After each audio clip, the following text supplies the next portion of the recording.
What's going on, y'all? It's your boy Chin here again today. No, it's been some time, but hey, let's get right into it. We had a very, very interesting matchup in the Cotton Bowl, Miami going against Ohio State in the Cotton Bowl. And this was a game that I thought was going to be decided in the trenches. Who was going to win that matchup? Of course, with their offensive line and defensive line. Miami going into that game had a lot of success against A&M in Kyle Field. Francis Mauigoa, their right tackle, had a really good day. And on the defensive line, Akeem Mesidor, Ruben Bain, Mohamed Toure, their entire defense led by their defensive coordinator, Corey Heatherman, they had a really good day. I knew going into this game that Ohio State, of course, had the better athletes on the outside, right? Jeremiah Smith, Carnell Tate, Brandon Ennis, all of those good things. But at the end of the day, all of those Ferraris can't go if we can't move guys up front. And that was what was the telltale factor in this game. It was the battle of the trenches. And we knew that after that performance that we saw from Miami in that game that they played against A&M, that there was a lot of confidence going into this game. They had a lot of confidence going into this game, going into the state of Texas again, and we saw it play right in front of our faces. Okay. Where do we start? Do we want to start from Miami's point of view, or do we want to start from Ohio State's point of view? Let's start from Miami's point of view. Everyone going into this game talked about Shannon Dawson, their offensive coordinator, had to call better plays.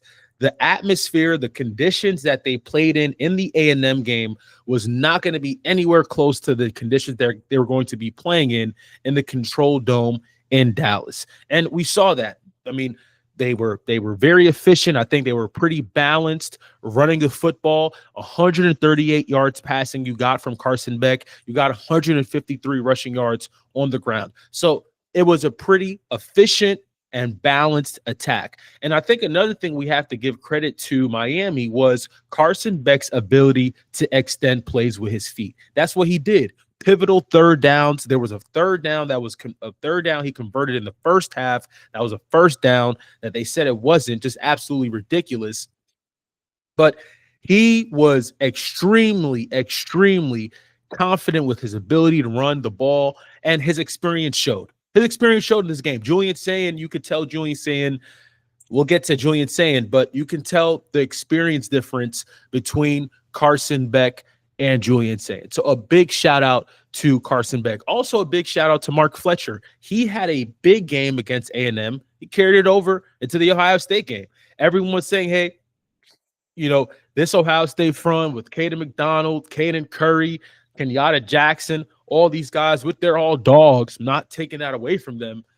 But, I mean, Mark Fletcher said, okay, if you got dogs, I've seen some dogs before. We've seen some dogs the week before, right? That A&M front is good. That's a good front. I'm not taking anything away from what they did this year. It's a good front. However, like that front that Ohio State put out was a pretty good front. And the Miami offensive line put out teach tape material. Okay, I'm talking about teach tape material on how to run double teams, power schemes, gap schemes, whatever you want to think scheme that you can win or you could have on tape.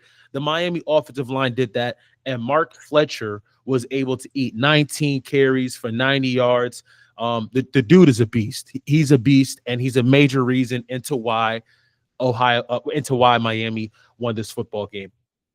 Let's talk about the Miami defense. Corey Heatherman's hire, obviously, it has been, in my opinion, the most important hire of the last following cycle. From head coaches to coordinators to all of that, this was the most important and, in my opinion, beneficial hire in the entire cycle. What he's done for this Miami defense, a defense that was ranked in the bottom half of the country last year. And everyone knows if Miami last year had some sort of a defense, that they would be a playoff team. Mario Cristobal was aware of that. He said, hey, I can't do this. I need a defensive guy who can come in. And he gets a guy from Minnesota. When Corey Heatherman was at Minnesota, Minnesota finished with a top 25 defense. A very, very creative guy with what he does.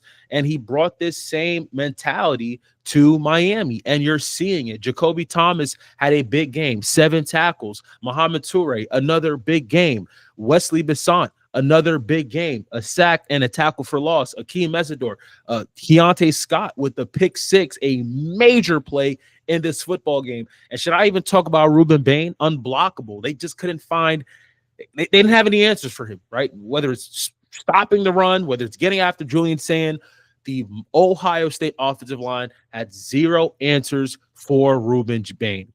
So it was a phenomenal plan by this Miami by this Miami staff, by their defensive staff. It was a phenomenal plan, and they executed it. And shout out to Miami. They move on, and they're going to take on Indiana in the Peach Bowl. Let's talk about Ohio State. Very, it was a really interesting season for Ohio State. Number 1 team for most of the entire way. They started the season, I think, number 2, right, against they beat they beat their first opponent, Texas, 14-7. And then came conference play, right? Then they waxed their way through conference play. They beat Michigan. And there were still a lot of questions. There were still some questions about Julian Sand, and we heard a lot of talk about this Ohio State defense, and give credit to where credit is due, because this defense was extremely good. Matt Patricia did an outstanding job in year 1 with this defense. Like, we can't take away from what this defense did this year. Statistically, one of the greatest defenses that we've seen in the last 10 years in college football. So they have that, and I'm going to give them their respect. But the question was, who do they play, right? The competition. That's what the question was. What was the competition? Who did they play? And I'm not going to sit here and say that Ohio State didn't play anybody, because the Big Ten is a really good conference. Okay, and I enjoy the Big Ten, but let's just break down the schedule. Okay, Washington, Damon Williams, pretty good quarterback. That game was on the road. Julian Sand's first road start, thought he did pretty solid. Had a good day. They won 24-6. Crunched Minnesota. Illinois on the road. A team that finished with 9 wins. Brett Bielema did an outstanding job with them. Okay, respectable. Wisconsin crunched them, finished with a losing record. Penn State, by this time, they've already fired James Franklin. Purdue, worst team in the Power 5. UCLA, one of the worst teams in the Power 5. Rutgers, one of the worst teams in the Power 5. Michigan, dealing with the scandal. I'm not taking anything away from what Ohio State did this year. But the facts are the facts. The facts, what we see here are the facts.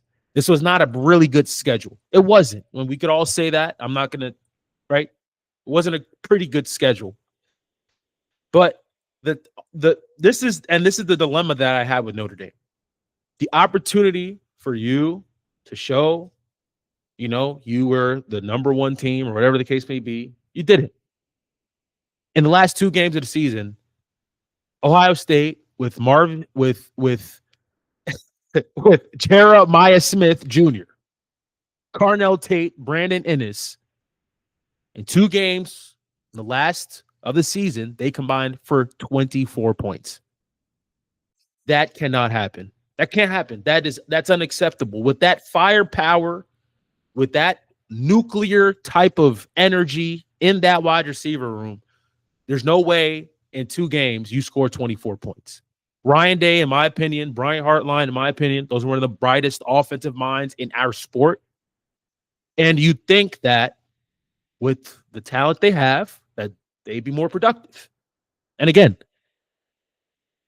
this is asking a lot for Julian Sand, who is a first-year starter. And it might be unfair. It might be coming out unfair. Like, hey, man, like, why didn't you do this? Why? Like, I get it. I just don't like how they ended the season. And I'm sure Ryan Day is going to look at this and he's going to find ways to improve this football team. They need to get better up front. They need to get better on the offensive and defensive line. And it's obvious. Okay, like I said before, the teach tape of what Miami did to this D line was really bad. It was bad. This D line, their D line was getting moved. They were getting moved. That's just what the facts are. Okay. Now for Julian Sagan, what does he need to do for this Ohio State to get to the next level? Because I felt like as much as this offense was very efficient this year, I just never felt that this offense had that gear too. You know, like I get the points that they scored. I mean, 40, 40, 40, 40. I get it. I just didn't feel as if like they can get from here to here. I just never felt that. And was that the run game? Because their run game was not really good this year, right? With Bo Jackson and CJ Donaldson, that run game for Ohio State just wasn't as good as it needed to be. So there are still some questions with that.